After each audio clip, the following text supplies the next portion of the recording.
better, or, just ultimately live a better life from a health standpoint, from an emotional standpoint, from a spiritual standpoint. There's lots of different categories, right? And my thing is pushing myself as much as I can to, to the limits, and even actually playing with that edge a little bit and pushing myself a bit beyond, and coming back, recovering, regrouping, and then going out again. The quick story is that years ago, going back 20 years ago, we're currently in 2020, and in 2000, I had a friend say, hey, you should come do this marathon. And I had been practicing yoga for 3 years almost. And I said, no, man, I'm a yogi now. I don't do marathons, right? And I just started running. And he goes, look, man, just come out. It's 10 miles. We run for 3 minutes. We walk a minute, run for 3 minutes, walk a minute. And I thought, anybody can do that, right? Not anybody can do that, by the way. And so I said, all right, I'll tell you what, I'll go out and I'll run with you guys this weekend. And if it works, I'll do the marathon. We'll cut to 5 weeks later. We were on our way to San Diego to the Rock and Roll Marathon. And it was exciting, and we had all trained, and it was going to be super fun, and there were 30,000 people. And it took me over 4.5 hours to complete that marathon. And it hurt. I could not walk down the stairs. But the thing that happened that completely shifted my whole entire life was that when I came around mile 25, a marathon has 26.2 miles, 42K. So this was probably around 40.5K, those of you in kilometers. And I came around mile 25, and there were balloons kind of plastered all over the road, and everybody was having a good time, and I was running and running and running, and all of a sudden I got this emotion, overcome with emotion that was so intense I started weeping. So here I am running along, going, like, what is going on with me? Why am I breaking down? Like, please don't look, right? What I realized is that I was going to finish. At that moment, I could stop and I could walk that last 1.2 miles, and I was going to finish a marathon. Now, prior to this, I only thought marathons were for professional athletes, Olympians, not for me. They were not for just a regular guy like me. But when I finally crossed the finish line, stumbled across the finish line, I realized, wow, if there's something like this out there that I never thought, literally 6 weeks prior, was not even on my sphere of consciousness, what else is there out there that I can train for and do? And that's what happened next. So I did a triathlon. And then the same company that was putting on that triathlon started doing adventure racing. Adventure racing is these long endurance races with mountain biking and kayaking and trail running and navigation, and it's amazingly awesome. And then I thought, this seems to be working out. What if I don't know, I was teaching yoga at the time, so what if I decide that I wanted to do a yoga retreat? There's lots of people doing yoga retreats, but I didn't really want to go to Mexico and sit on the beach and do yoga twice a day. I much prefer to go snowboarding or, hiking or do something like that. So I thought, maybe we can put together a little yoga and snowboarding trip. 20 people in Mammoth having this amazing time. Wow. How about surfing, yoga, Costa Rica? Why not, right? Since then, India, Africa, Peru, Fiji, Italy, France, like so many different places. It's incredible. And during these last 2 decades, I've continued to search and find, and it's not like all of a sudden I just sort of roll out of bed and came here, right? I come from a family that is, sadly my mom and dad are both passed away. My mom in 2005, my dad in 2007. But, and they did the best they could. And I love them for that because they created a platform for me to grow from.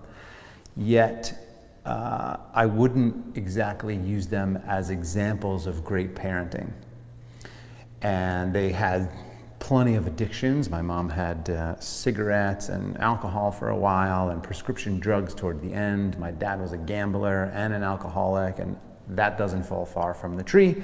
So for me, I had my own bout of addictions and alcoholism and that I had to deal with. And so struggled with that on a regular basis. And thankfully, 27 years ago, put that to rest and worked on myself over and over and over and continue to this day. And I am not perfect by any means, but it was a long struggle and lots of tears and lots of therapy and lots of self-help and lots of more therapy and lots of meditation and lots of yoga and lots of exercise. And after going through there was an analogy one time that somebody talked about, said you can take two paths. One is the easy path where you can see the future. One is this other path that looks kind of dark. And in this other path that looks kind of dark, as you go in there, you're going to start to see knives, and they're going to stab at you a little bit here and a little bit there and a little bit here and a little bit there. And you would look down this road, and typically you would say, no chance, I'm not going down that road. I'm going to go down this easy road where I know and I can go see what the future will bring. The issue is, if you can suffer through a little prick and a little stick and a little suffering and a little struggle, on the other side of that is the rainbow. And now, it comes and it goes, right? But now I feel like over these past 2-3 decades, I understand what it's like to create a life that I feel like is worth living. And that is something I never thought I would do. I never thought I'd make it to 30 years old, let alone create a life that I thought was amazing and an example for other people, right? So what does that mean? So that means, for me, the idea is conscious endurance. Conscious endurance is living consciously. So what does that mean? Treating people right, treating yourself right. It means eating food in a conscious way, eating conscious food. It means equality. It means inclusiveness, right? And right now, in this moment, with all the civil unrest, it means Black Lives Matter. It means equality for all. So it means just living in a way where we believe all humans are equal. The endurance side of it is really more of a physical piece to it, physical and mental piece to it. So the other day, last week, I said to my friends, so a friend of mine, Erica, and Drew sent a text, said, oh, here's this woman who's, she's the oldest yoga teacher in the world, and her name's Tao Portion. Sadly, she passed away now, but this article was when she was 96, and she was the oldest yoga teacher in the world. She died at 101, taught yoga her whole entire life. So I thought, why not decide that we're all gonna go do a half marathon trail run when we're 100 years old? Why not? You don't have to run it. You could hike it, you could trot it, you could walk it, you could bring your poles. I turned 50 this year. Yay, I got 50 years left. But then my friend Jim said, I'll do it, I'm in.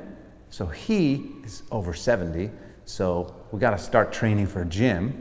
Then Greg is 60. We got to make sure that we're there for Greg. We can't just let these people do it on their own when they hit 100, right? So one of the things to do is to create a goal like that for yourself.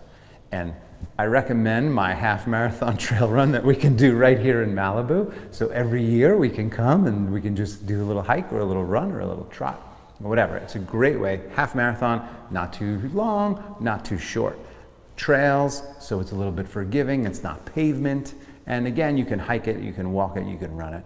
But so now we have a small group of people who want to live for a really long time, who want to stay active, and who want to live a happy, fulfilling life. And then hopefully the idea is that we take these happy, strong, healthy, active lives, and then we become these examples around the world that wherever we go, the enthusiasm that we have for life is infectious, right? It's infectious for people. So you get around somebody and You know, when I'm out there on the ski mountain and I'm screaming like a little kid, like going, woo-hoo, like that's the kind of stuff that I want to do on a regular basis. If I'm hauling ass downhill on a mountain bike, it's so much fun.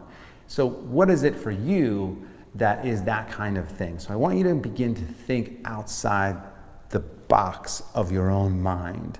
Like my marathon, if there was something that could give you this euphoric feeling and completely change your world, what would that be? So I remember part of my mental exercise is being willing to trust in uncertainty.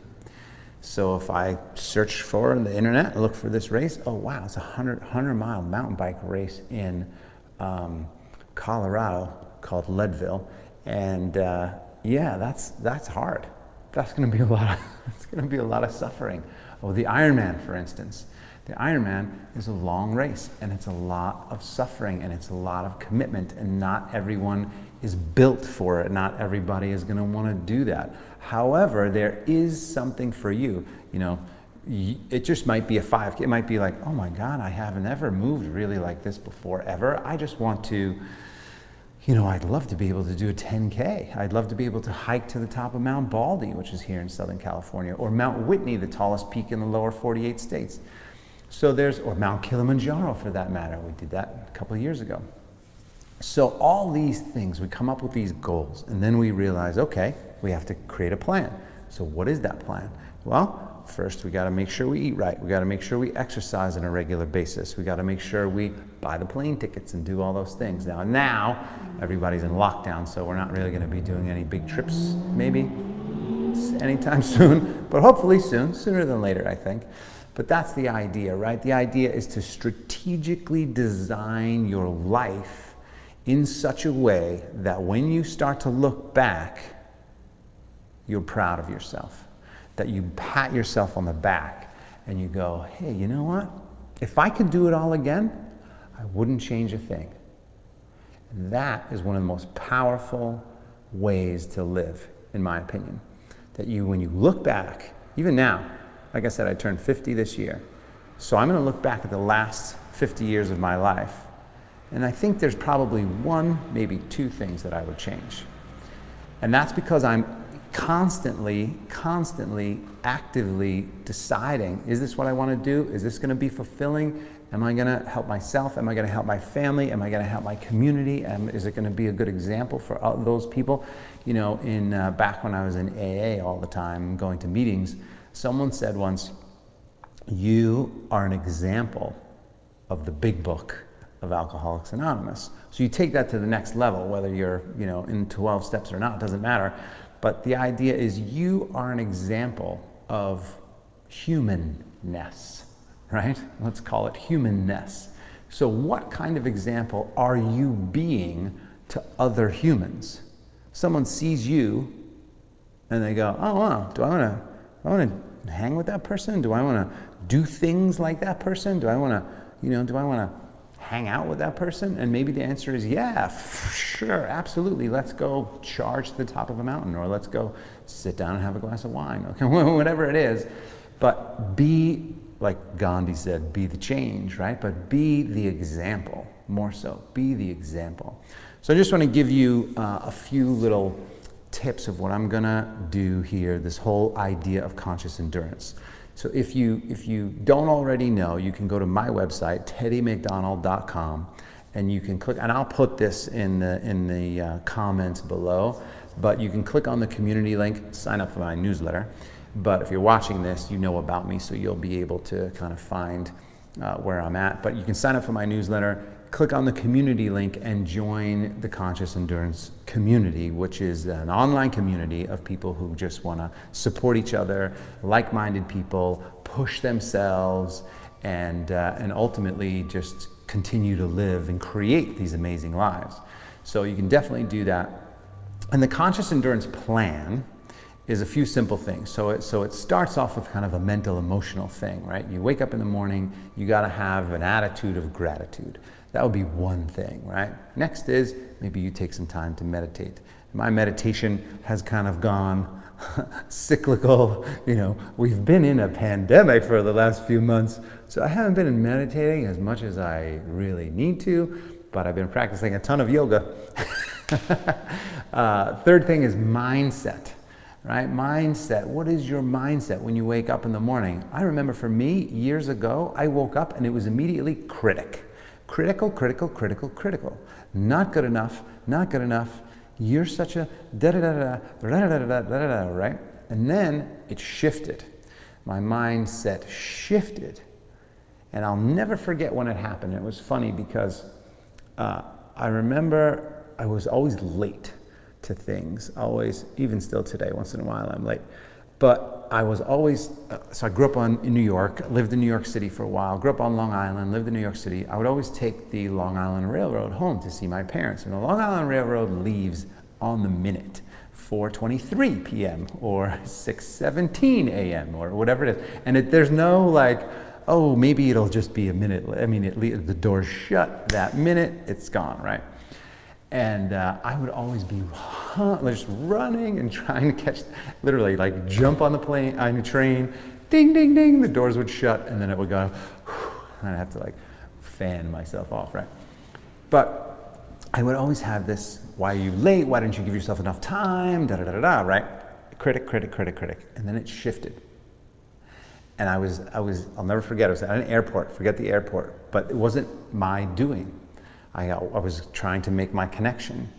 And as I was literally running through this airport, the mindset became an inner coach. And it was breathe, relax, you got this, you're gonna make it, just stay calm, breathe, relax, keep moving, you're gonna make it, right? And then I remember thinking, wow, where did that side of myself come from? Where did that inner coach come from? And I thought, well, I don't really care where it came from, but I want to bolster that a little more. I want to hone that a little bit more.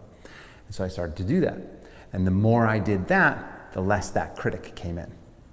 So that really for me is the key to mindset, is having a teammate, your inner brain, inner brain as opposed to your outer brain, but your inner self as your coach, as someone who can be supportive. So when you don't do something that doesn't feel right, it's okay.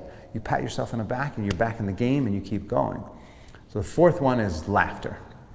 Laughter has to be part of this whole entire living great plan, because if it's not, well then it's not really worth it in my opinion. And then now the physical piece. Physical piece, exercise. Of course, for me, that means running, it means biking, it means cycling, it's yoga. It's yoga from a physical, stronger standpoint, because I love me some flow yoga, as you know, those of you that have been taking my streaming classes every day. But also recovery, from a recovery standpoint, a yin yoga practice is fantastic.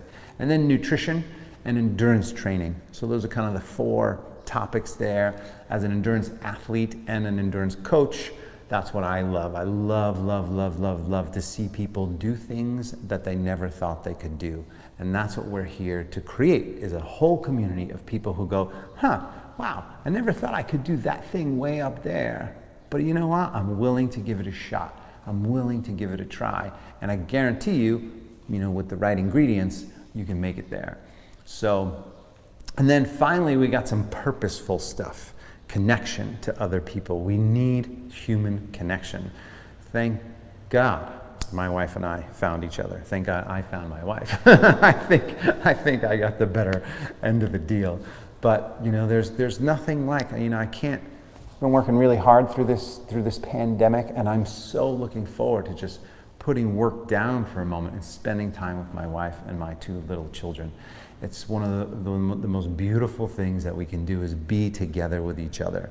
And I know right now there's masks and we can't hang out and we can't really party and all this sort of stuff. But the thing is, there's people, we need hugs. We need to embrace each other. We need to embrace our differences and our similarities. But human connection. And then service. Service is another one where we definitely need to be giving back where we can. So as part of my big, grand, conscious endurance plan, Giving back is part of that. How can we help others? And there's a lot of people out there helping, so let's just jump on board with the people helping. Or like I said earlier, it's time for us to just make sure that we embody the example of a good life, a great life, right? And then the final two, just because it sort of was like beginning of the day and then end of the day, nature, time in nature. So, you know, we like to take walks after dinner. But just being in nature. I was just looking at my friend Scott, who sent me some pictures of he and his two boys hiking through Colorado and biking through Colorado. Just so gorgeous. And then my friend Hollis, who was in Yosemite this past weekend, and just, like the nature is healing. In my opinion, nature is such a healing. It's actually probably science too. But to spend time in nature is hugely important for your psyche. Hugely important for your psyche. And then the final thing is sleep. If we don't sleep, it's gonna be torture. And I don't want any of you to be tortured. I want no one to be tortured, not at all. But it's important to get enough sleep. Here's my Oura Ring, and this is how I track my sleep. Tracking devices is a whole other thing. But anyway, I wanted to give you a big picture of what I'm going to start doing and what I'm going to start teaching in the community, and I'd love for you to be part of it. And like I said, you can go to teddymcdonald.com and click on it. It's totally free to join. It's like, think of it as a Facebook group, right? But it's our own little social media platform where you can kind of post, and I'll be posting. And I'm going to start teaching on a weekly basis. And so far, I've asked that community, hey guys, what would you like to learn about? Here are 5 topics: mindset and motivation, yoga, mindfulness, nutrition, and endurance training. And I'm going to do 1 per month. I just listed 12 of them, so we got 1 per month. The first one, which is July, is going to be motivation and mindset. So here, and I will always leave you with some sort of something to do, right? Some sort of takeaway or implementation. So for you, right now, what I want you to do is start to think about, and maybe you can even write a comment below here, what it is that is out of your grasp, that maybe you haven't done before, that you think would definitely push yourself and change who you are. And that could be, I don't know, swimming in the ocean for the first time because you have such a fear of the ocean. It could be climbing a mountain. It could be signing up for that race, right? It could be making amends to a parent, or, you know, handling your relationship. There's so many different things it could do. But what I want to do is I want you to choose something and commit to something that you feel like gives you some butterflies, right? That you feel like it's like, well, maybe try to keep it a family show, but maybe something that goes, oh wow, yeah, I know this is going to be powerful for me, and if I do it, so I want to, let's hold each other accountable for that. So let me know what that is for you. I am still thinking about it for me this year. Typically what I do, and I'm going to end here in a moment, but typically what I'll do is I'll look at my year and I'll pick a big event, like I'm going to climb that mountain, or I'm going to do that race, or, you know, whatever. And then I build my whole entire year based around that particular event. So it can be that for you, or something, again, not as physical. But what I want is for you to think about something, let us know what it is. You can join the community, post it in there. You can comment down here, and that's it. I will see you again next week right here. I don't know the exact time. It depends on a couple of different appointments, but Wednesdays, every day, every Wednesday, I'm going to go and we're going to teach. And next week, we'll go right into motivation and mindset. But your first takeaway is to figure out what that is for you, and then let me know, and then we'll talk about it and see how you can implement that next week. Thanks so much, you guys, for watching. Have a fantastic day, and I'll see you